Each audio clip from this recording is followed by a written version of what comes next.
Hello and welcome to Riddle and Rule. Today I'm diving into the world of the Aarakocra, the winged guardians of the skies. Whether you're looking to use them as allies, foes, or something in between, I'm going to break down their lore, stat blocks, and how to use them in your campaign. I will be doing this for every single monster in the brand new 2024 Monster Manual in alphabetical order, starting with that AA Aarakocra.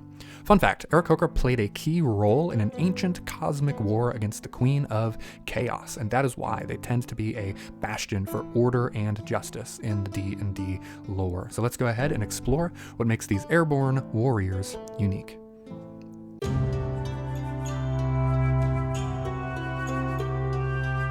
So the Aarakocra are avian humanoids that originate from both the material plane and the elemental plane of air. They resemble birds from their native region, so you can see them like hawks, like condors, even hummingbirds, and prehistoric dinosaur-like hybrids, which is a really cool lane to take them if you so wish. In ancient history, Aarakocra allied with the Wind Dukes of Aqua, fighting against the Queen of Chaos and her forces. This places them as part of a larger cosmic battle between order and chaos. They are often seen as nomadic, skyfaring warriors and messengers, rarely settling on the ground for long. Their society is also built around strong communal bonds, with many tribes acting as guardians of sacred sites or planar rifts. So let's get into their stat block. We see some really cool adjustments and things to play around with in the 2024 Monster Manual. Let's jump in. So the Aarakocra Aeromancer is a CR4 creature with a armor class of 16, 66 hit points, and a fly speed of 50 feet, which makes them very fast-moving aerial spellcasters. They get some things like a multi-attack with their Wind Staff, which will deal a mix of bludgeoning and lightning damage, but they also get some spellcasting, which is going to be their main focus. They have Gust of Wind, and they also have Lightning Bolt once per day, a powerful spell to use. They also get a reaction to use Featherfall once per day, which is great in case they get hit and start plummeting down to the earth. If you're going to use them in combat, Aeromancers should stay airborne, using hit and run tactics with their ranged Wind Staff spells, and then they should be used to control the battlefield with wind magic and strike hard with that lightning when they can. But they also should not be in that battle alone. That's why they come with this Aarakocra Skirmisher, a weaker ally, but one that should be just as terrifying in the battlefield. So let's look at them. They come in with a challenge rating of 1/4, and they have a lot less hit points. Their armor class is only 12, and they only have 11 HP, but they still have that fly speed of 50 feet. So these are low-level, fast-moving warriors. What you should pay attention to is the damage boost they get on their talons. They will deal increased damage if they move for 30+ feet before attacking, making them ideal for staying out of the way, coming in, making an attack, and then flying out of danger immediately after taking that attack. They should be willing to take that hit from an attack of opportunity to get out of range after attacking. They only have 11 hit points, so staying in the fight is greater danger than them swooping in, attacking maybe one creature that is off on its own rather than taking multiple attacks of opportunity. They should isolate one creature who's maybe off on their own, get an attack off with that extra damage, and then fly away, risking that attack of opportunity, hoping to get away and then swoop in again on their next turn. And if you are using them in their best environment, they could be trying to knock players off of cliffs and bridges with their attacks, and they should be in some form of swarm where there's multiples of them coming down and doing these attacks throughout the combat.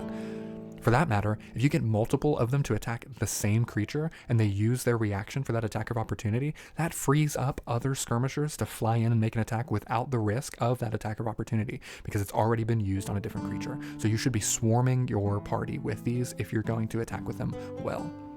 Skirmishers are going to work best in those flocks. They'll be harassing foes with dive bombing, talon strikes, and they also have the Wind Javelin. This Wind Javelin is so cool, and it's a new attack that they have.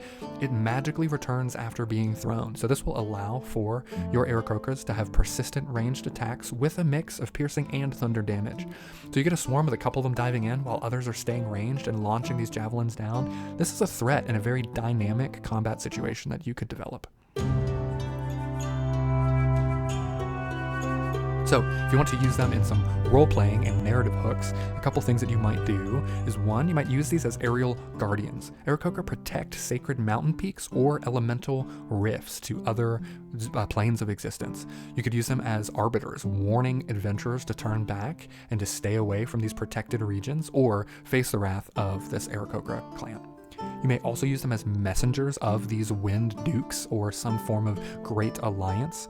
They might deliver cryptic prophecies or seek to help in an ongoing cosmic battle against chaos. They should be seen as people who know about cosmic dangers, maybe even have prophecies about cosmic dangers, and then exist in some form of way where they're warning others about these omens and trying to rally support against chaos. Lastly, I do think a fascinating NPC or party ally that could be in your stories is an Aarakocra who has lost their flight due to injury or maybe even punishment from their Aarakocra clan. And so they are now exiled away from their clan and on some form of quest of restoration or trying to recreate some form of value or destiny in their life. Some encounters or adventure hooks you might use is if you use sky pirates or flying ships, an Aarakocra clan might come to skirmish that ship and try to steal powerful artifacts or something they may know that are on that ship, maybe to be used in some form of greater battle, and they have a high need for that. They may also be a stand-in for prophets in your world. An Aarakocra Aeromancer may seek heroes to stop an ancient chaos entity from returning. Or lastly, your party might stumble onto them. There could be a lost city in the clouds of an isolated clan of Aarakocra, some ruin that's floating off in the sky. So, Aarakocra, they offer a unique mix of mobility and skyborne tactics and have a deep lore tied to cosmic battles in the D&D universe. Let me know how you've used Aarakocra in your campaigns in the comments below, and if you've enjoyed this, don't forget to like, subscribe, and hit that bell for more D&D monster deep dives. Next time, we're diving into my favorite monster in all of D&D, the Aboleth, so don't miss it. Thanks for watching, and keep your adventures soaring high.